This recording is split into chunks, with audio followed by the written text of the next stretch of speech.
Hello and welcome back. Let's jump straight in. So we've been stimulating the unconscious mind. We've been utilizing some sort of therapy. And like I said, you can tell when your therapy is having an effect because you'll see these things called unconscious moments. Now the U, as we discussed before, stands for to utilize any unconscious moment. So that's to utilize any unconscious moment. What we're saying here, what I'm proposing, is being conversational hypnosis is a conversation back and forward. When you start to see unconscious moments presenting themselves, this means for you as a hypnotist, in order to keep going down that direct path and not making any mistakes and really coming to terms with what your client's experiencing, you want to start to use unconscious moments. So let me give you an example of some unconscious moments I may see if I'm working with a smoker, weight loss, anxiety, phobia, addiction, whatever the case may be.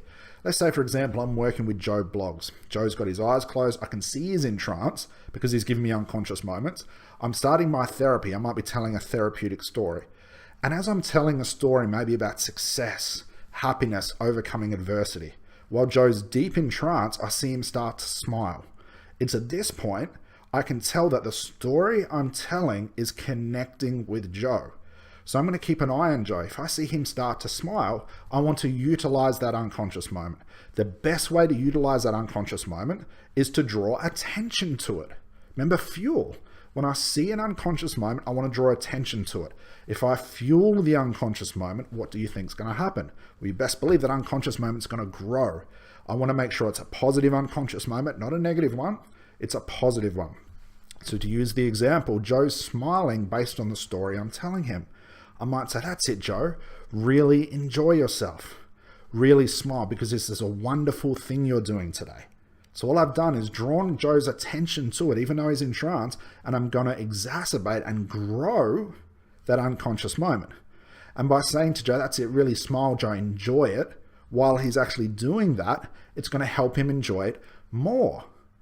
If, for example, Joe starts to cry, like a release of energy, it's a release of joy, like he feels like he's finally overcome something based on the therapy method I've employed, I'm saying, that's it, Joe. Let it all out. Feeling great now, Joe. Well done. This is all a journey, Joe. That's it. There you go.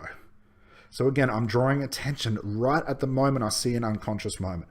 This is why it's so important, based on step one, which was the A, which stands for attention, that I'm putting all my attention on Joe. I'm hunting for these unconscious moments. If Joe smiles, I'm going to utilize it. If Joe laughs, I'm going to utilize it. If Joe is crying, not in a very negative way, but a positive, like a release, I'm going to draw his attention to it. If Joe gets confused, but in a positive way, I'm going to draw his attention to it. This is one of the fundamental rules of Dr. Milton Erickson, who was an absolute wizard at utilizing unconscious moments.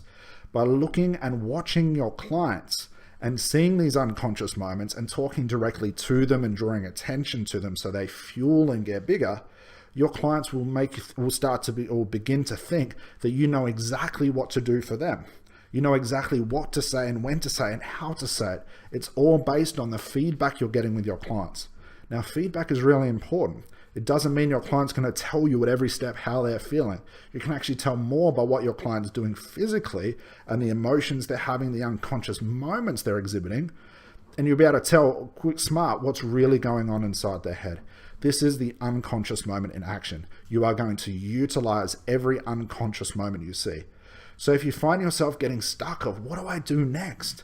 How do I know the therapy is working? What am I supposed to do here? You watch these unconscious moments.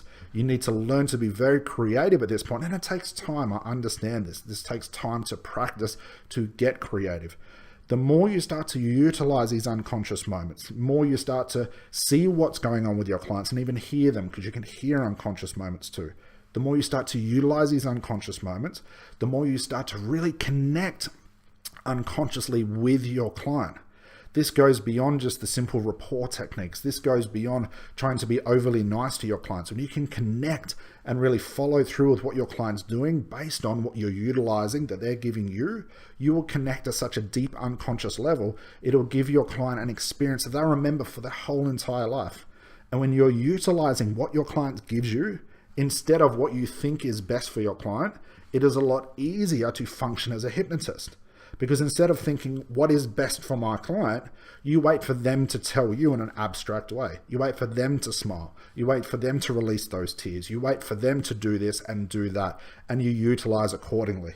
The great thing about it is when you get good at this and your timing's correct, you learn to utilize these unconscious moments. Not only is it more fun, and you can actually drop the scripts and drop those long step techniques that people get lost in, you will actually connect with your clients more thoroughly and have a higher percentage of results, because your client's basically telling you what needs to happen and what is happening at every part along the way. So think about the you as well by utilizing unconscious moments as a very natural way to deepen the trance. So I'm doing some sort of therapy, and by utilizing the unconscious moment my client's giving me and me drawing attention and feeding back to them, I'm creating an unconscious loop. It's a deep connection. So that's the you, utilize unconscious moments. It's probably one of the hardest things to do based on your creativity, and it does take time to learn how to do. So when you're ready, move on to the next video where we look at the R, which stands for redirect unconscious attention.